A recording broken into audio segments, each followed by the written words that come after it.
Hey guys, Paul from Ashen Phoenix. It is New Comic Book Day for the week of December 12th, and we're going to get started right now. This episode brought to you by comics. Somebody's got to read them. Hey guys, Tim from Capes and Scales in the comic book store. I'm wearing a hat. Woo! Alright, time to do the trade reviews. We've got The Flash, Volume 8. Rebirth, man. That twice monthly really kicks up the numbers. Fear Agent, still going strong with the reprints of Fear Agent from Remender. Cave Carson has an Interstellar Eye, in case you were wondering. Marvel Knights Punisher, the complete collection. This is a very thick collection. This is Garth Ennis stuff. I feel like it's been reprinted 9 billion times, but this one seems pretty good. It's heavy. You could kill a man with it. We got Ice Cream Man. I always let you know. Ice Cream Man, Volume 2.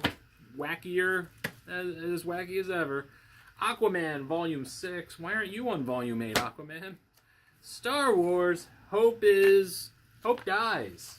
Yes, Star Wars, still happening. Star Wars it's intense how much Star Wars stuff there is at Marvel. We got Buffy, The Reckoning. We've got The Curse of Brimstone, Philip Tan. He's good, but I haven't read this. It's probably great, though. We've got Predator. You could kill a man with this one, too. Predator, The Essential Comics, Volume 1. This covers a couple complete miniseries. And it's only $25 for that giant, massive book. Amazing Spider-Man, Volume 9. This is the end of the last run before the Ryan Ottley, Nick Spencer stuff starts with the Red Goblin. We've got Blackwood by Evan Dorkin. I love Evan Dorkin. First up, we have Oblivion Song, issue number 10. This book just keeps getting better and better.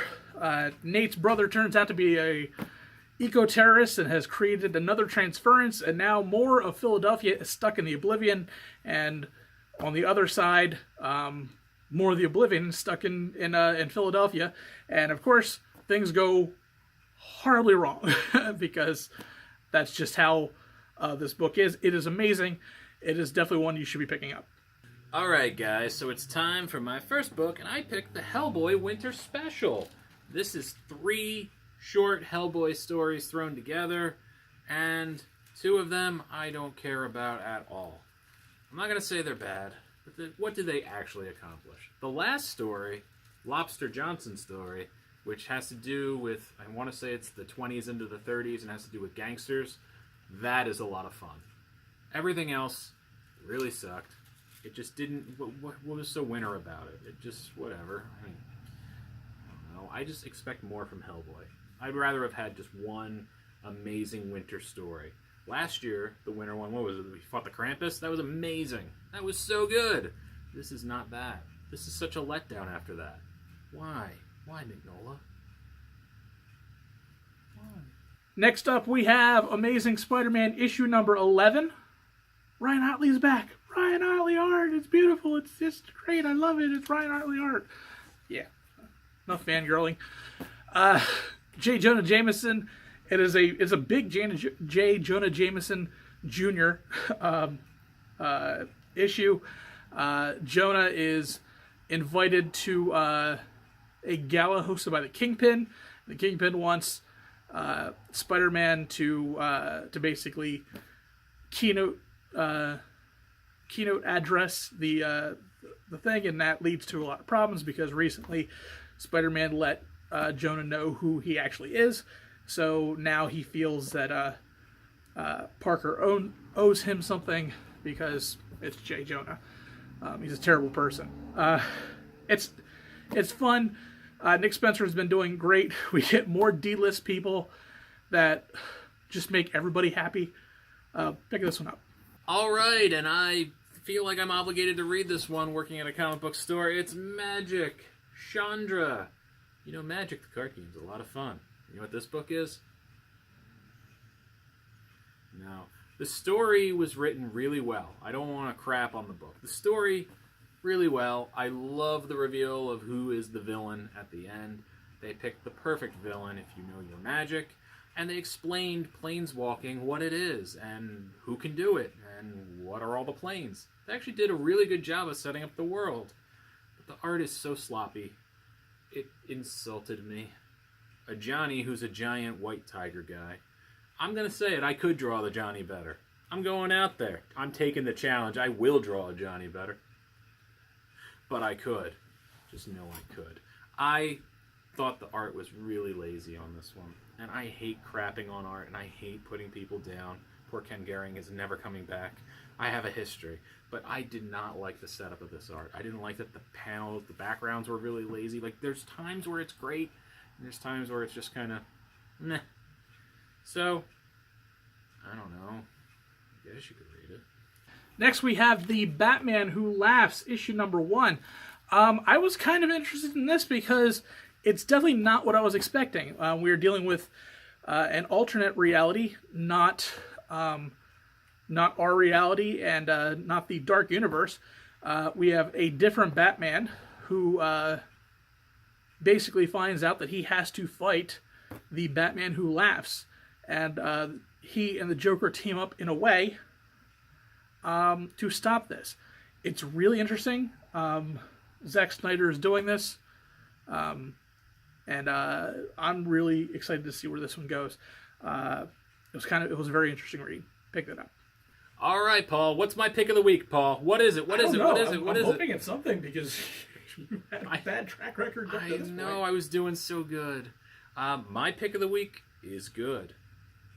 It's not amazing, but it's good. Comparable. And it's not really for me. It's not my typical fare, but I enjoyed it. It's got a good sense of humor. You ready? It's Sasquatch Detective. Yes, Sasquatch Detective. Apparently, the character started up as a backup character in the Exit Stage Left Snagglepuss storyline, which they explain on one page. You know when people used to explain things like, hey, if you're lost, here's the...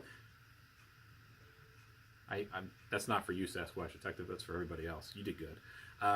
Basically, it's a Sasquatch who is in the woods. It feels kind of Yogi Bearish, like kind of chummy. It's the family, and they're out in the woods, and they are just living their life, and she's all tired of living her life out there. And the LAPD is on the TV, and they say, hey, I'll take anybody. We need more, better cops on the force. I'd even take a Sasquatch.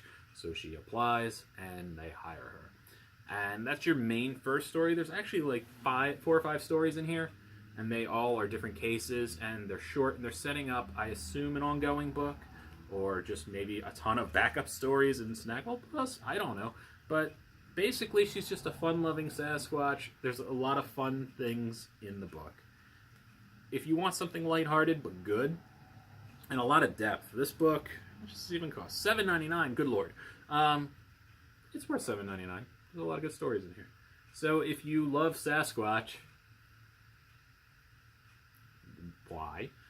But if you do, there you go. This book's great. You should read it. And my pick of the week is Goddess Mode, issue number 1. I will say, Goddess Mode is a dense read. There is a lot of information here. But basically, we are in a somewhat utopian/dystopian society in the future where the entire world is run through a godlike AI called Azoth. And it centers on the creator of this AI's daughter and her kind of eking her way through life as she's trying to help find a cure for the disease that has put her father in stasis. And through a crack of the coding, has actually fallen into the world of the AI, and crazy things happen. This book is very interestingly written. The art is beautiful, absolutely beautiful. And I usually don't comment too much on the colorist, but in this particular case, the colors really play a lot into the book. It makes a somewhat already beautiful thing really just pop. So Rico Renzi did an amazing job here. I'm really excited to see where this one goes. Vertigo's been killing it. between Hexwives, this, and a couple other books, this imprint is really off to a great start. And I'm excited to see more from the imprint, and definitely want to see more of this issue. Alright guys, that's the end of the video. We're all done here, all wrapped up, all nice. We'll have a video next week. It's the week after we don't have a video, so... No, we still have a video. Oh, we don't have a regular video. Spoilers. Yeah, that's it. If you go to my website... That was too intense.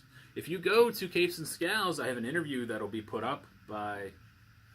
whenever I get to it. There'll be an interview put up. I interviewed Draw Me in Comics. That's kind of cool. It's a digital service kind of thingy. I talked to them. They were a lot of fun, and I've got a new episode coming out. I don't usually talk, for being a guy that mentions my podcast, I never tell you what's going on. There's stuff. It happens. Whatever. I don't care. Don't watch it.